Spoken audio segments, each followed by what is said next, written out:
എല്ലാ ദിവസവും ചൊല്ലിയാൽ ജീവിതം അടിമുടി മാറുന്നൊരു പ്രാർത്ഥനയാണിത്. മക്കളെയൊക്കെ മനസ്സിൽ കണ്ടിട്ട് മക്കളുടെയൊക്കെ പേര് പറഞ്ഞിട്ട് ഈ പ്രാർത്ഥന മാതാപിതാക്കന്മാർ ചൊല്ലണം.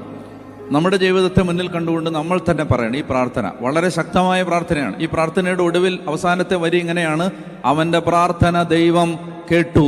അവൻ്റെ പ്രാർത്ഥന ദൈവം കേട്ടു. കേട്ടു എന്ന് ബൈബിളിൽ എഴുതി വെച്ചിട്ടുണ്ടെങ്കിൽ ഇത് ലോകത്തെവിടെയിരുന്ന് ആര് പ്രാർത്ഥിച്ചാലും ദൈവം കേൾക്കുന്നൊരു പ്രാർത്ഥനയാണിത്. അപ്പൊ അതുകൊണ്ട് എന്താണ് അവന്റെ പ്രാർത്ഥന? അവൻ ഇസ്രായേലിന്റെ ദൈവത്തോട് പ്രാർത്ഥിച്ചു. എന്താണ് പ്രാർത്ഥന?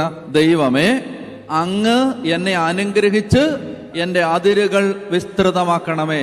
യെശയ്യാ 54 ഇതാ വായിച്ചത്. എന്താണ്? നിന്റെ കൂടാരത്തിന്റെ അതിരുകൾ വിസ്തൃതമാക്കുക. ഇതാണ് അവൻ പ്രാർത്ഥിച്ചത്. ദൈവമേ, എന്റെ അതിരുകൾ എന്നെ അനുഗ്രഹിച്ച് എന്റെ അതിരുകൾ വിസ്തൃതമാക്കണമേ.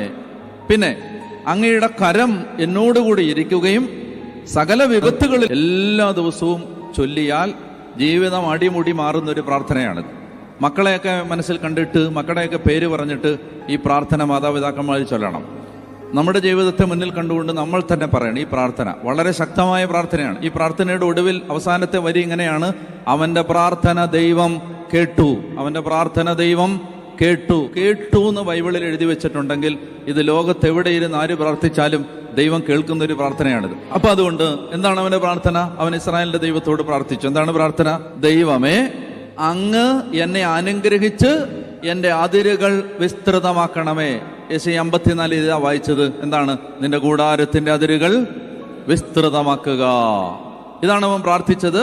ദൈവമേ, എന്റെ അതിരുകൾ എന്നെ അനുഗ്രഹിച്ച് എന്റെ അതിരുകൾ വിസ്തൃതമാക്കണമേ. പിന്നെ അങ്ങയുടെ കരം എന്നോടുകൂടി ഇരിക്കുകയും സകല വിപത്ത്